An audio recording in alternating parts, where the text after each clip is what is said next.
Emma wakes up early. Today is a sunny day. She has a good idea. She will go to the park. Emma packs a small bag. She puts in a sandwich, an apple, and a book. At the park, she finds a nice spot under a big tree. Emma sits on a blue blanket. She looks around.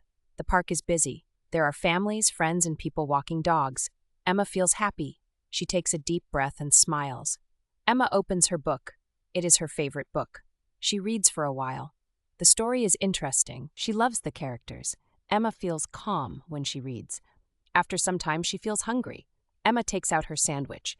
It is a cheese sandwich. She really likes cheese. As Emma eats, she sees a little dog. The dog runs to her. It is a brown dog with a wagging tail. Emma laughs. She gives the dog a piece of her sandwich. The dog eats it fast. It seems very happy. A young boy runs over. "Sorry," he says. "This is Max. He loves food."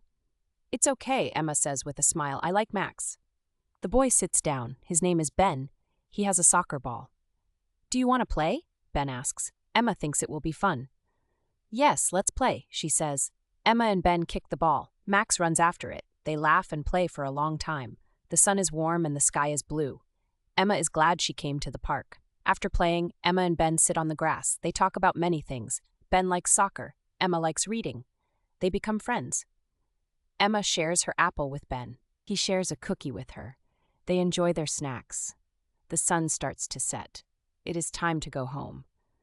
Emma feels happy and relaxed. She waves goodbye to Ben and Max. "See you next time," Emma says. Emma walks home slowly. She thinks about her day. It was a good day. She made a new friend and played in the sun. Emma feels grateful. She looks forward to more days at the park. She smiles and thinks, sometimes the simple days are the best days.